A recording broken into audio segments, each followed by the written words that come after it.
The rules have changed. Are you ready?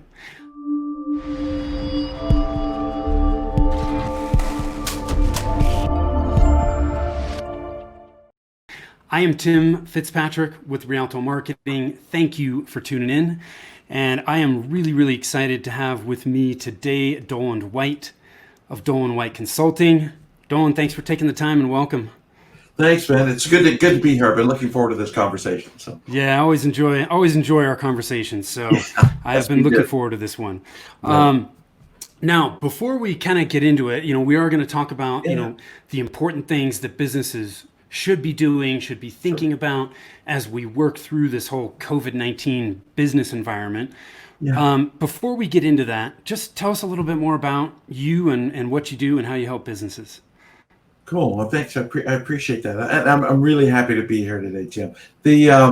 So I started my career, or this career, 35 years ago. I have to stop and do the math. Could be longer. I don't know. Might be longer. That's the gray hair thing. It's all of it. Although I attribute this to 5 sons. Yeah, right. But and I really fell into this industry kind of backwards. But when I first started, I was selling scanners for a commission for commission only. So I fell in love with the tech, loved the industry. So I've been kind of a technologist, and I learned lessons kind of as I grew up in my career, which is, the technology is great, but you need to learn to sell, and you got to learn to manage people, and you got to learn, which means that you got to be a leader. And so I ended up leading large organizations and worked for some really cool companies, for Symantec and Altiris and Novell and IBM. And so I worked with lots of different organizations kind of through that process. And as kind of part of that growth, one of the gentlemen who worked for me many years ago used to come bug me all the time around, hey, look, we've started this company. We'd like for you to come work with us. And I kept putting him off. It's like, go away, kid, quit bothering me. And one day in 2015, I came home and he was pitching my wife on a new job. And the company was a marketing company. And I'm an engineer by trade. I've led these, multiple thousand people companies, been all over the planet teaching, lectured, keynoted to the FBI and all kinds of stuff. And I kind of went, all right, I know nothing about marketing. And by the way, I'm a technologist, and you marketer guys, we don't need you in our lives. So I ended up in my role. I was chief technology officer for the company for 88 days. On the 88th day, they called me and said, let's do a performance review. I went in thinking I'm done. They're done with me. And they said, we're really tired of you complaining. Why don't you just run it? So I became president and CEO of a very successful digital marketing firm with minimal knowledge about what digital marketing was all about and all of the aspects around marketing. So I literally went through a little over a course of 4 years. I call it I got my doctorate from the School of Hard Knocks. Right. In marketing. That's the best kind. And I tell you, man, it's so cool because then I learned a lot about marketing, what works, what doesn't work, psychology of people, met some really great, obviously met you and met some really great people kind of through the whole process, but also got to be, still kept the acumen as a business leader and as a CEO. So I had my fair share of good decisions and my fair share of not so good decisions. Yep. Messed up a couple things. And then about this time last year, met with the board, the founders of the company, and kind of said, I think you guys are in a great position. This is a perfect opportunity, I think, for me to kind of leave you where you are, and let's stay friends, and we'll keep working together. And I still interact with them on some projects. And I'm going to start my own consultancy and kind of take what I've learned from all of the things I do, package it all together, and go out and consult with other organizations. So I started my own consultancy just in time for coronavirus. Yes. And I've had it's been a really interesting adventure kind of through this whole thing. So I have a lot to say about Corona and kind of businesses in current state, but probably more history than anybody needs to know about my life. I'm married, 5 kids, 4 grandkids, live in LA. I'm a musician as well, and So I get to use that both sides of my brain. So it's a fun Hey, time. it's awesome. Well, and I mean, that's what, when we're consultants, that's what we're doing. We're pulling on all of our experiences to help people, Yeah, grow, get more efficient, solve problems within their business. So, exactly. yeah, it's awesome. So let's get into it. So, Sure. what are the top 2 to 3 things that businesses should be thinking about in this COVID-19 business environment, which is obviously a lot different than we're used to, and it's uncharted territory. Yeah, it's interesting. That's a big, that's a really, really big question. And one of the things that I think that's important for, anybody that's listening or anybody that's in business, and it doesn't matter whether you're a business owner or you're leading a team or kind of where you are in that process. Yeah. You need to because we either own the whole business or we own segments of business, Right. right? So one of the things that has really been on my mind lately is if you're in that role, you need to be thinking critically about making it easy to engage your clients, and we talked about that pre-corona virus a lot. Make it easy, and they should be able to find stuff in 7 clicks, and all the rules, right? Right. But it's a different conversation now because people are freaked out. The 35% of the workforce that got sent home does not want to go back to the office. Yeah. Just don't want to go back because they either don't trust it. They've watched, CNN or Fox News or MSNBC, and they've seen the ticker tape go by for months and months and months and months and months. And so there's kind of a PTSD kind of thing going on for lots and lots of things. As a matter of fact, I read an article a couple of days ago about the drug Zoloft, which is an antidepressant drug. Uh-huh. And we're actually out of that drug now.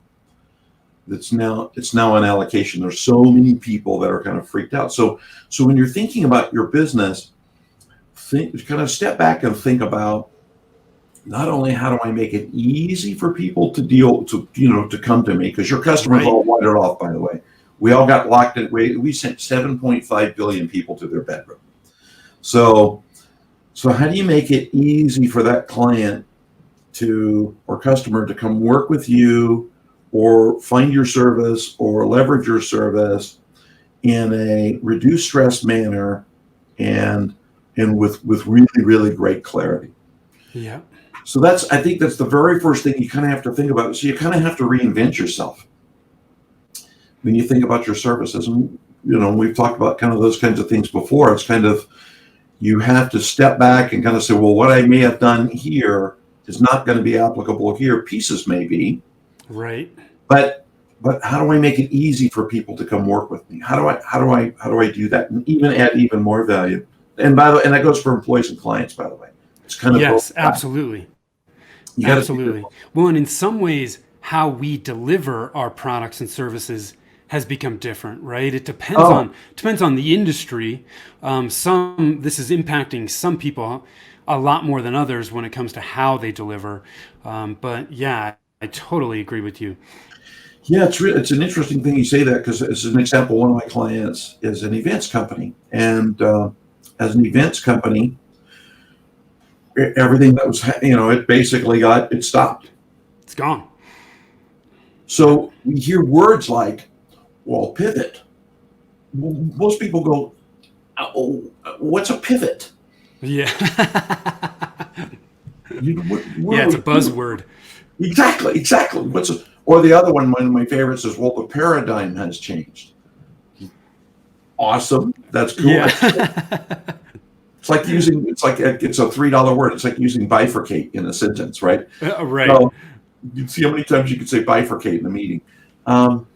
But it's really interesting. So you do have to kind of step back and think about reinventing yourself. And in doing that, one of the things that you should be thinking about is resiliency. Toilet paper is probably a great example. Yeah. When when this first all started, remember back in February and March, right, when everything kind of went to heck in a handbasket and everybody got sent home, the very first thing that vaporized was toilet paper. Right. Why? We never knew. We never knew. But by golly, that's the very first thing that went. And so that supply chain broke. Right. And it broke kind of everywhere. So when you think about your business, we need to think about your, resiliency. How do I build resiliency into my business, and what do I do to ensure that if X happens, if Corona comes back in September or October, I mean, we don't know what we don't know yet, right? We've learned that from science, that science changes every day. Between 8 and 5, it's new science. Yeah. And we see our friends at the CDC walk back things that they say. It's kind of like, well, it lives on cardboard. Well, actually, it doesn't live on cardboard. Right. Need a mask? Well, actually, you kind of don't need a mask, but you should wear one if you feel better. And so there's got all those things that go on. And by the way, wear a mask. I mean, just for safety's sake, just wear one. Anyway. Yeah, agreed. But so building resiliency, which is one of the things that is important for the folks that listen to your content, and not from you, and what you talk about from Rialto. It's the resiliency has to be, you need to think of lines of business that create sustainability. Yeah. It means you've got to market smarter. If you weren't digital before, and there's a lot of things that go into the word digital, but if you weren't thinking about moving to digitalization, another buzzword in the industry, if you weren't thinking about that and how it applies to your business, by the way, because it's different, everybody's a little different. So if you're not doing that, then you're not building in resiliency. And a lot of what I'm seeing out there, the companies that vaporized kind of through this whole process, and we're losing, I think the statistic was 145 small businesses a day in the United States close their door. Yeah. It's like 7 or 8 businesses an hour. Yeah, it's crazy. Gone. And they don't come back. And they're of various sizes of small, right? Right. So if you're not building in that resiliency, and part of the resiliency is you've got to build in lines of digital strategies to support that, which also makes it easier for your clients and customers to engage you. Right. No doubt. Which is what if they are not comfortable sitting in your restaurant, make it easier for them to order online, make it easier for them to get to you. If you're a rental yard, make it easier for them to come see your assets, make it easier for them to rent online and you take it to them. Yeah. So you need to kind of rethink some of those. A buddy of mine was telling me about a restaurant that he goes to all the time. And he lives in a little tiny town, and he says on where he lives, there's only deers, bears in his house. So when he went to the restaurant, he sat down, and they've been there 1,000 times. There was no menu. So he called the person over that he knew and said, "Where's my menu?" And they said, "Well, actually, see that little cube on the table? Take your phone and go like pook on the QR code, and the menu." And they got the menu. Yeah. And I got to thinking about that. It's like, one, how cool is that? Because you may or may not want to touch the menu. And when you think about from the restaurant's perspective, the resiliency in that is, if my supply chain is disrupted and I can't get bok choy or chicken, something, I can change my menu. And I can do it instantaneously on the fly. And I don't have to stand in front of my clients and say, "Oh, I'm out of that." Right. "Oh, we didn't get that in," and wait for the next run at the printer.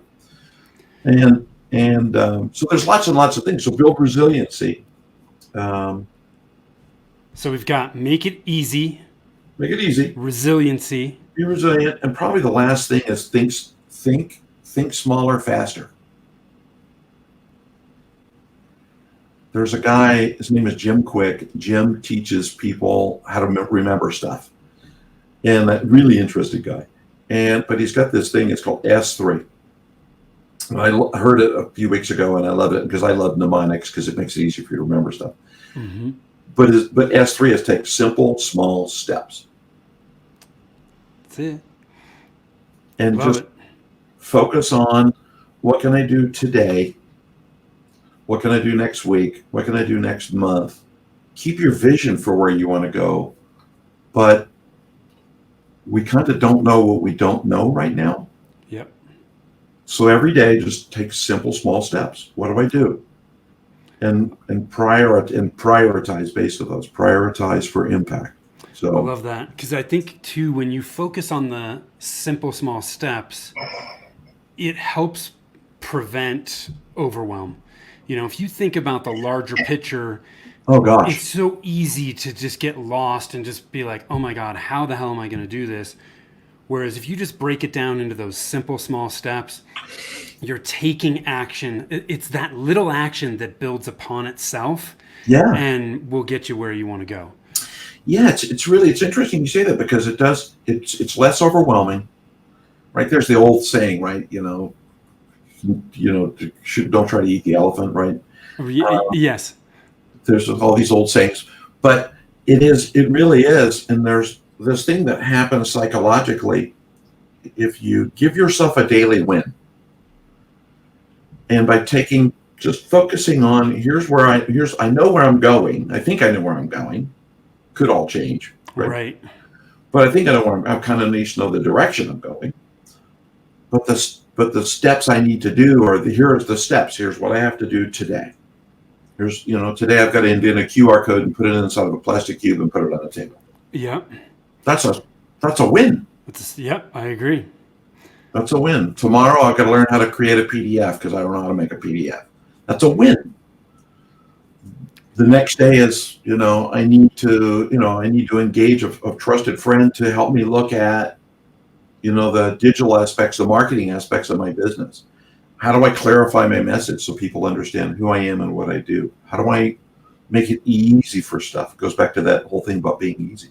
Right. So yeah, just simple, small steps. That's the, Yep. I love that. so if you think of the three things, it's just make it easy because everybody's freaked out Yep.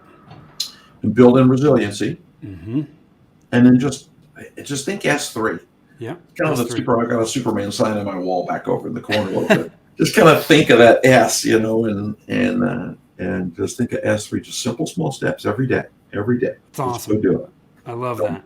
So we talked about what they should be thinking about. What can they be doing right now? Well, it's a great question, Tim. So I've had fun and been blessed. The last month and a half or so, I got pulled into these conversations. So I've ended up on this kind of global panel with venture capitalists and talking about venture investments and COVID-19 and businesses and all this hoo-ha. And one of a lot of and which is great because I learn as much as I get to give on those calls. There's really, really just amazing people. And so as a business person, one of the things that you need to be doing right now is you need to be smart about focusing on liquidity. And this is a time when, in the US, right, we have the payroll protection plan, the PPP. We've had, 2 rounds of that because the first one we had some unexpected results, and then we had the second one, and now they're talking about a third one, maybe in July, maybe not. We'll see. But even knowing that, you can't depend on things like that for your business. If they occur, awesome, and if you can leverage them, awesome. But you can't count on that for your business success. So focus on liquidity.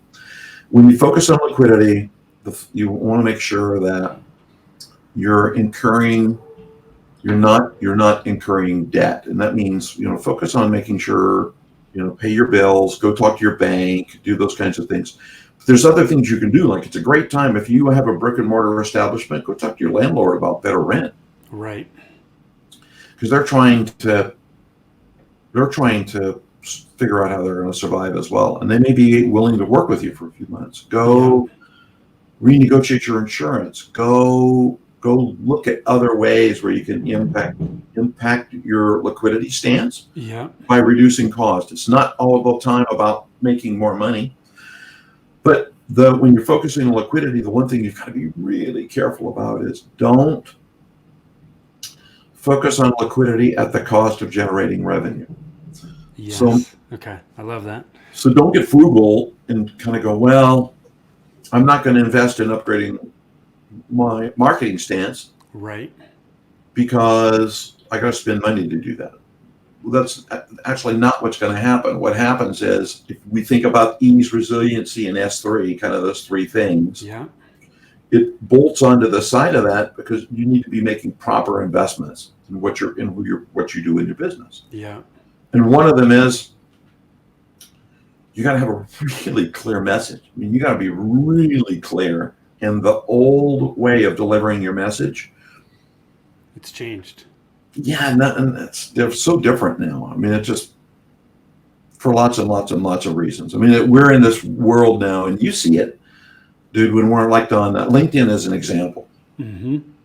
love LinkedIn. It's great for my business because a lot of B2B stuff that I do, and and LinkedIn, the volume of noise on LinkedIn went way up Yes. because the American workforce, a lot of them became unemployed, a lot of them left, and so there's a lot of new consultants out there who started their business 10 days ago Right. who are going to come help you. And sometimes it's kind of like hiring a budget plumber. Careful for what you ask for. There's brilliant people, but just my word of caution is it's gray hair. Is just be careful what you're looking at. Yeah. But make sure when you think of that liquidity stance that you're investing on ways that don't impact revenue, and you're focused on how do I grow that stream? What are the smart things I can do that live in that S3 box? Yeah. That get me further down the line, and then what does that 1 week, 1 month, 6 month strategy look like to get to the end? Yeah.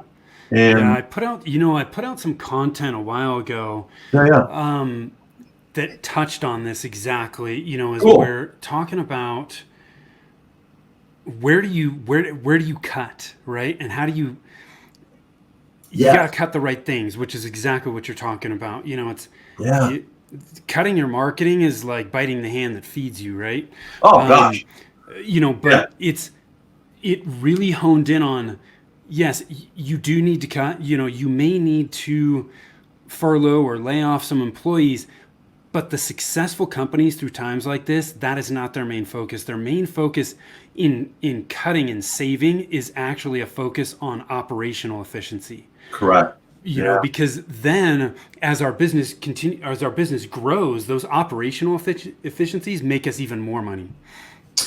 Yeah, it's interesting. That's really, really true. When I was CEO of the marketing company, we used to go through a quarterly thing, and we'd go every quarter. We'd look at all the stuff we're spending money on because you'd be surprised how quickly you accumulate stuff. Oh yeah, And then you absolutely. start looking at the list, and you start looking at it going, well, what is this? Oh, I bought that a year ago and signed up for a subscription. Well, we've been paying $57 a month for 18 months. Does anybody use it? We're not even sure what it does. Okay. So can we stop that? Yes. And then let's take that $57 and let's move that over here and put it into something that makes sense. Yeah. And it's just, and it happens in our lives. I mean, I can't tell you how many little iTunes things, that I have every now and then. I have to stop and go, okay, stop it. So, looking at those recurring expenses, we're so used to having recurring. There's a lot of services now that are recurring. yeah, Looking at those just to make sure, because a lot of us we're not looking at that stuff every month, but we really should be. yeah. We should be looking at those all the time, but certainly now it's more important than it ever has been. So Yeah, that's yeah, I true. totally get that. What Yeah, about, so let's transition into the new normal. Sure. And we're obviously taking out our crystal balls, but Oh boy. what's your feeling on what this new normal is going to be like for a lot of us? Yeah, it's interesting. I think the way I think about the new normal, I'll use another event, right? So we'll use 9/11 as an event. Yeah.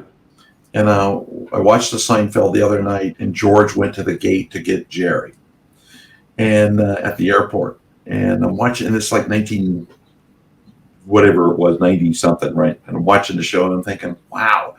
I remember when we used to be able to go to the gate and pick people up. It's what you did. You didn't sit there. You went to the gate. And then 9/11 occurred, which was a dramatic event. And in post 9/11, we have a new approach on how we do things. And we're kind of that way with coronavirus, if you think about it.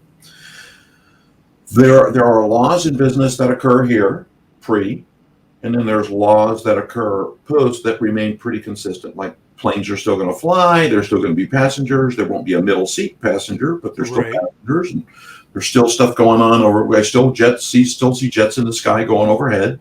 So that's consistent. So there's consistencies between both sides of that wall. Yeah. And I think the new normals, I've got to be careful with that because we don't know what that is all the way is yet. Right. No, we don't. But I think from a business perspective, from a new normal, there's a couple of things we've got to figure out. We need to become okay while we're on path to this with being imperfect. Yeah. We've got to be okay with not every decision is going to be a good one. And we got to be okay with wins and losses. Yeah. There's an old Zen saying, fall 6, rise 7. And so we've got to be okay with that as we move this path to the new normal. And we've got to keep that mindset of being agile. And I think a lot of time what happens is we move into these places, we get complacent, and we kind of like slide back into, going to the grocery store and buying a pack of Oreos, and then we kind of go home and we eat our Oreos. Yeah. And so I've never been guilty of that, by the way. And then I recently was told to stop that. And then So I think there's that part of let's make sure on the path to new normal, let's not become complacent. Let's kind of keep this S3 mindset going. I think we need to keep that going, and it's just in generally a good business practice. And I think the new normal is going to be really focused him on ease and ease of interacting with our clients. Yeah. And tighter partnerships. So we're going to see relationships change, I think, between client to provider, restaurant, or whoever it is, and then restaurant to their vendors. I think we're going to see a much, much tighter collaboration. Yeah. And the lanes are going to kind of blur. It's going to be more of a focus on mutual success. We can't succeed as islands. Yeah. And I think kind of the pre-COVID mentality was, I can do this, and if I don't like my supplier, I'll go get a new supplier. It's kind of not how it is anymore. It's not quite as easy to change as it used to be. No, and you got to, you need those relationships. Yeah. We all get to go see. We all succeed together, and it's not about, it is about, your company is a for-profit company. My company is a for-profit company. And there's a reason why we run for-profit companies. We take care of our families, take care of our clients. We have goals and aspirations for our lives, goals and aspirations for our teams, and that helps us accomplish those things. So, and do good in society. So I think as part of it in the new normal, we're going to see tighter coupling between vendor, supplier, client, and a kind of a tighter stream. Yeah. And in that stream, we're going to have to get comfortable with that pretty quickly. I think one of the other things, just on the VC side, a lot of things that I hear, on the venture capitalist side is, they're looking for business resiliency, and they're looking for hardcore resiliency. They're looking for met a company out of New York, and they take boilers in old apartment buildings and retrofit the boilers. So the boilers not only make steam to heat the building, but they also make electricity for the building. So the building becomes a freestanding electrical unit, and all of the units get electricity Yeah. for virtually free. And so there's a lot of different aspects to the resiliency, and I think that's going to become much more important as time goes on. Yeah. The Resiliency, innovation. I mean, what you're talking about there is innovation. That's a great yeah, example of innovation. yeah, I thought that was brilliant. I kind of went, huh, of course, I'm not a New Yorker, but it's kind of like, I'm in LA where I'm more worried about air conditioning than anything else. Right. But but it was really interesting, Tim, because it's like, that's really kind of cool, to be able to provide that resiliency to the people there and save them money and make it easier, and for the cost about the same of the same boiler. Yeah. To be able to go Yeah. do that. So I think too, there's a saying out there: the only constant in life is change. yes, Right? We've yeah, got to, now more than ever, we need to be able to embrace change rather than fight it. Be resilient, because like yeah, we talked about, we're guessing what the new normal is. We don't really know. We just kind of got to go with it and yeah. be open to the change, because the change is going to happen whether we like it or not. Oh yeah. We're all on a trapeze with no net. Yeah, there you go. That's it. Yeah, this is awesome. Well, this has been great information, Dolan. I really do Cool. appreciate you taking the time. Where can people learn more about you? The easiest thing to do is go to my website, and thank you Cool. very much. If you go to the website, you can find lots of stuff about articles I've written and blogs and ways to schedule me, and lots of different kinds of information, kind of a bit more about where I'm from and what I do. But I would suggest that if anybody's interested, start there. And my email address is up there as well. So I try to make it like I try to do what I teach and talk about. I try to make it easy for people to find me. Yeah. So find me there, and you can reach me in a matter of seconds. So Awesome. Well, that is fantastic. So thank you again for being here. And thank you honor. so much for tuning in. Remember, I am Tim Fitzpatrick with Rialto Marketing. Marketing your business shouldn't be a challenge. All you need is a plan. So till next time, take care, and we'll talk soon. Thanks, Ben. Yep, you bet.